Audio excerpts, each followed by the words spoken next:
Hello, Wine and Dine listeners. This month, we are going to be featuring a winery called Hanson Vineyards.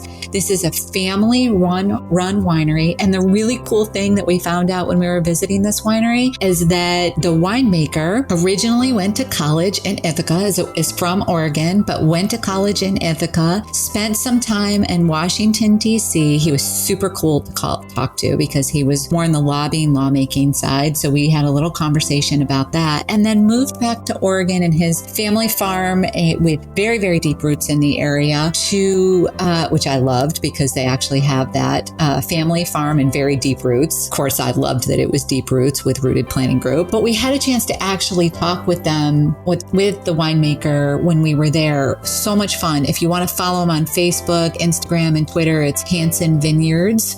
So you can follow them there. But one thing that I discovered when I was there was that his great-grandfather's winemaker's great-grandfather was originally from Norway and moved to Oregon in 1896, purchased the farm that was across the road from the winery.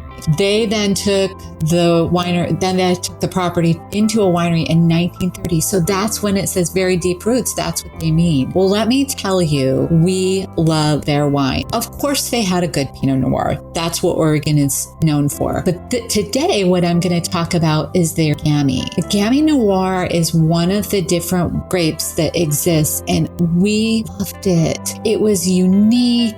It was dry. It was mouthful, flavorful, really savored the wine. So if you enjoy something different, go try the Gamay Red that they have. It's $26 per bottle. Good price point. Of course, if you're going to have it shipped, there's additional costs associated with it. But we really enjoyed their Gamay. They do have a club that you can join if you're interested. Not trying to sell this company, of course, but I do really think that if you're looking for something different, there's no cost to join, which I absolutely love. If you get out to Oregon, there's complimentary wine tasting for you and your guests. You get 15% off the first 12 bottles each year. And then if you go beyond that, you get 25% off. You also have access to new and limited wines. And they do have some invitations that you can get invited to. One is out in July. Maybe it changes different each year. And then they do invite you to vertical tastings. Now, of course, we won't be able to be there, but we did talk to Jason, the winemaker, and ask if there's any way we could virtually do that. So we're trying to figure out how to do that. If we learn more, we'll certainly let you all know. One thing that I loved that Jason said to us is whether you're a wine connoisseur or a novice, I should say, he's very open to questions. And he really, truly embodied that. So, he said no questions are a dumb question. And we can usually get pretty deep in the weeds if you want, which is what we loved about our conversation. So we'd love for you to hop out onto their website, explore them. We're going to post a link in the Facebook page. And if you do happen to buy anything from them and he wants to know how you found out about us, just drop our name, Amy Irvine, or Wine and Dime Podcast. Thanks, everyone. We hope you enjoy the rest of the show.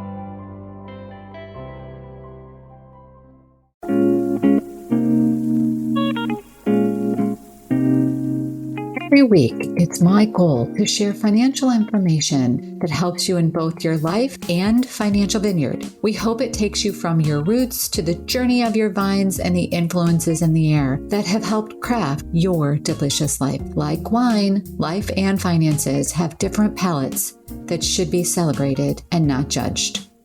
Joining me today for the Dime section of Wine and Dime is Kate Welker. Kate is one of the financial planners at Rooted Planning Group. Welcome back to the show, Kate. Hi, Amy. Thanks for having me back again. I've been looking forward to our little conversations. I love this topic that you and I are going to be talking about today. We kind of deemed internally September Insurance Month. It's not something that's like a national insurance or something, but we just sort of wanted people to start thinking about coverages and possibilities. And it's a horrible thing to have to think about, but planning for something makes something, when it does happen, a little more tolerable, right? So, or whatever, less stressful, maybe, I guess you want to say.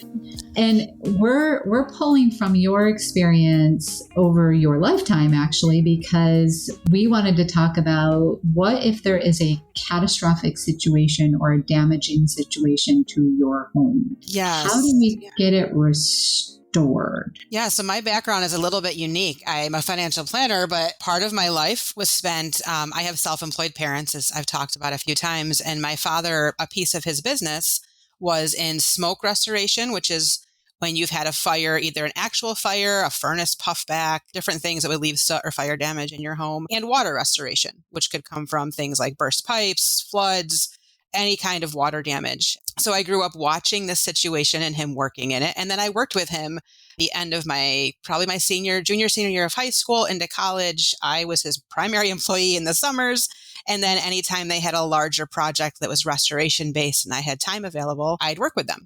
So I kind of intimately got to see what it looks like on the experience side of someone going through this. And as we've talked to clients about their coverage, I will just pull on my personal experience to kind of help them understand what it might look like if that happens. It's a very sometimes emotional situation. I mean, can you imagine walking in, if your house is on fire, it's been a horrible situation. Even water can just be overwhelming. So some things I've learned and a few tips of how to be maybe better prepared or what to do if that happens. Well, so let's start with you made the comment about the insurance coverage. What are some of the key parts of your homeowner's insurance that you would want to make sure are included so that you have, number one, the resources to get this done? Exactly. One thing I like to mention, even before we get into like what company you're using, what type of coverage, there's a lot of ways to obtain insurance out there. You can go through an internet-based company, and I don't want to bash. There's a lot of great options out there. But I also would encourage you to reach out to a local agency that represents many carriers. And the reason I say that is maybe you're going to find a great deal online and it makes more sense for you financially. But we've also found that sometimes that local agent can be a resource in times of emergency as well. So it's sort of an extra piece to your policy to have a personal contact to call to walk you through these. Every insurance company will have a contact or an emergency line to call, but having a person that you know and can put a face to might also be helpful to you. When you get into the actual policy, a few things to look for on your homeowners. One term to look for is something called replacement coverage. And especially in terms of damage like this, we like to see replacement coverage. And what replacement means is if you have, I like to use a TV because I think it's easy to understand. If you have a 55-inch smart TV, your insurance is going to compensate you to get you a 55-inch, whatever brand, Samsung TV under replacement coverage. Under other coverages, it's depreciated value. So they're going to look at, this is what this TV was, how long have you had it, and give you the depreciated value in cash.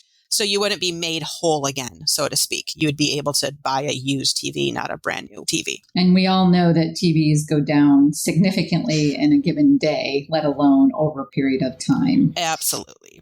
Absolutely with that. On the cover side, on homeowners, particularly looking for things like on the water side, I'll kind of pivot there. Some water is covered, some is not covered. Groundwater typically is not covered. So that's something you can talk to your provider about, your agent about. Is there groundwater coverage? Kind of basically understanding what your limits are and what your risks are in your policy. You may decide you don't want to insure that. It's too expensive. You're going to self-insure. And if you had water, you'd be paying out of pocket for the recovery side of that. Same with sewer backups. I've personally gone through that situation in our home with old pipes. Not bad, very minor. Had to have the repair done. And it was something we had elected not to. Thankfully, we were able to find a nice solution. But there's lots of pieces to your policy that you might assume are covered or included and might not be. So having one, read through your policy and have a conversation with your provider to make sure you understand what is and is not covered. Yeah, I think that's really important. And when you're talking, like that backup coverage is one that that's one that if you are in the city, we want to have that conversation, because if you have that happen, number one, it's an emergency because you've got sewage in your house potentially. And number two, it's costly because it's an emergency. So you can probably talk to that a little bit. It is. Well, our situation, one of my children was obsessed with flushing toys They just thought it was fun. Ooh. So we got to be on friendly terms with the plumber, and it ended up, we actually had a larger issue, and it sort of was the straw that broke the camel's back, so to speak. Found out our pipes had been collapsed, the sewer line to back up, and a few things there. And ours ended up being our internal. We did not get the bad internal, like in the basement situation some people run into, which is very costly and expensive. We had to replace pipes leading out to the road, sewer lines.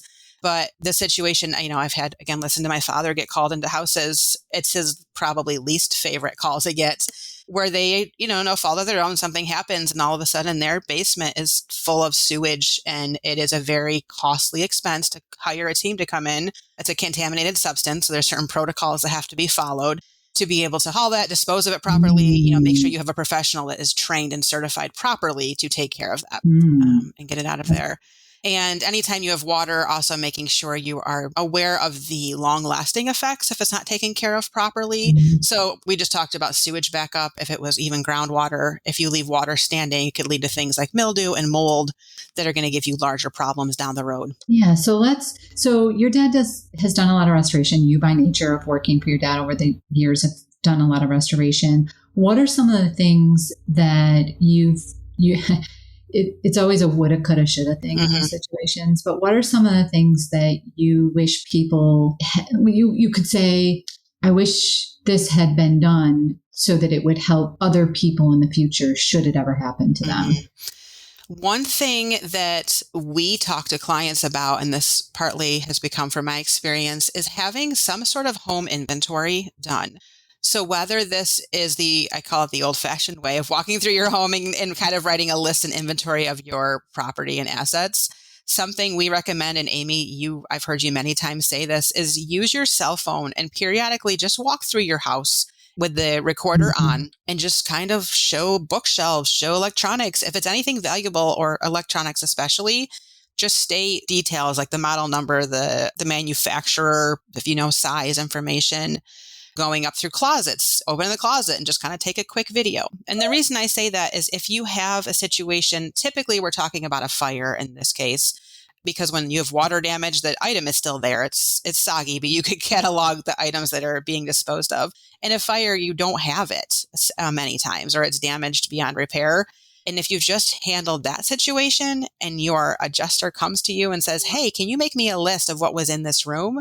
You're mentally not going to be, I wouldn't be at the point able to just whip up a list of, oh yes, I had this many books and I had electronics in there or jewelry. So having a video you could pull back and just use the video to make that list really would be a stress reliever. And that is something I have just seen that, my dad kind of takes a little different role in these cases where he'll work closely with the families and the adjusters. So he's right on the front lines and kind of helping coach them through recreating all these items from what he can see. But a preventative action, should you ever need it, is, okay, now I don't have to worry about her putting that list together from memory. I've got a video of it and I can turn that over to the adjuster. Right. They can recreate it from that point. Yeah. Something else I would say is right at the moment an emergency happens, call your insurance company before you're trying to do anything on your own. And this comes from the experience of seeing people who have tried to do their own remediation or cleanup and have done poorly, have created other problems just from not hiring a professional to take care of it. A lot of people don't realize especially. So if you've had a situation that we run into on fire claims is a furnace puffback. And this happens when a situation malfunctions in your furnace and it puffs back smoke of some sort that came from the furnace situation, and it leaves a soot residue throughout the house. And sometimes people will just want to try to clean it on their own.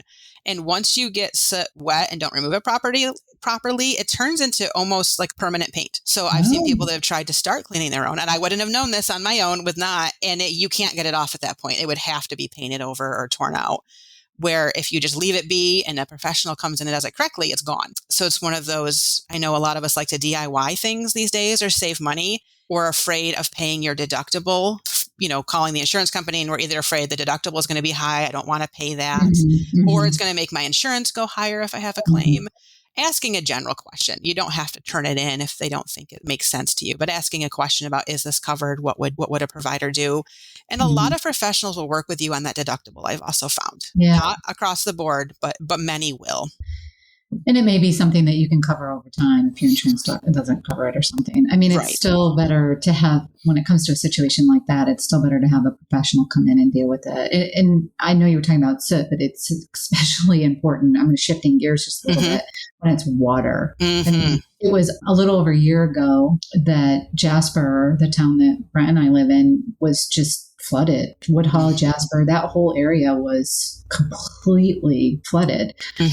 And many people, I think if I remember correctly, in Woodhull itself, like 13 or 14 houses were like completely condemned. If you don't properly deal with that problem, that could lead to actual health issues. It absolutely could. The silent allergen is mold. We talk about toxic mold buildup in residences, and I've seen examples of this. Sometimes it's literally growing on walls. Other times it's hidden, and people do have, like you mentioned, these ongoing health issues and don't know what it's from. The flood you mentioned, speaking of my dad again, my parents, their cabin was not in the heavy damage, but water and their basement flooded. So we went down, and I've again done cleanup with him on other jobs. But a lot of people that week that didn't have groundwater coverage were still calling him and paying the fee to have it come in properly dried. And when I say properly dried, it depends on the scope. If you just have a little water in your basement, if you can get, and it first is getting the water out. So if you have a shop vac, if again, you're not using a professional, don't have access to it, just getting the water out is really important. And then making sure it's dry, which is usually setting up dehumidifiers and fans. Again, his business has commercial size dehumidifiers and humidity gauges and things they can actually put into the wall to see if there's humidity behind or dampness behind the walls, which you and I wouldn't know. Is my wall wet? Between the studs, I'd have no clue. But that's something that a professional organization would be able to tell you. But getting the dampness out. So that weekend we had went down and as a family called everyone in to help clean up their basement. And first he got the water out with his equipment, but then we just went through. He set up humidifiers, and then we also cleaned because that groundwater is dirty. So we took a disinfectant and wiped down the walls and all the furnishings that were in there and looked if anything was wood. We had to decide, can it be saved? Did it have to be disposed of? And that's, again, if depending on the scope of your claim, if insurance would cover, not cover, things they would replace for you. Okay, so we've talked about soot, we've talked about water, we've talked a little bit about backup. What are some of the other things that you wish you could just forewarn people on? I think since we're kind of talking in general about the general property and casualty category, it would be overall liability limits. This is not coming from my background experience. This is coming, I'm now putting on our financial planner hats and switching into the general liability that's on your policy. And I think a lot of people aren't aware of how much liability they have. And I don't know if you'd agree with that, Amy. It's sometimes where it's a surprise when we go over it. Oh, I only had that much, or oh, I have this much. Yeah. And making sure you have proper limits if there was a situation that happened on your property and someone sued you. So again, it's still an emergency of a sort, but a different type of emergency. They could come back and they might be a friend and they don't want to take legal action, but their insurance company may take legal action. Right. It's not, that's what we always tell people, is that it's not about what your friend will do. It's about what your friend's insurance company will do. And that's where it becomes a problem. Yeah, It is absolutely. And whenever you are making an improvement to your home, it's something to think about. And the big risk items I'm thinking of right now, the two would be pools and trampolines. Pools come with their own level of risk. So I would want to make sure it was disclosed to my insurance company and I had appropriate coverage. Also make sure you're putting every safety precaution around that, like fences and every alarmed things up to code. And I mentioned trampolines because the age of my children, a lot of our friends have them. And some policies will not allow you to have them. They'll actually cancel your insurance if you have a trampoline. Yeah. So being aware. That's even worse than the pools. Yeah.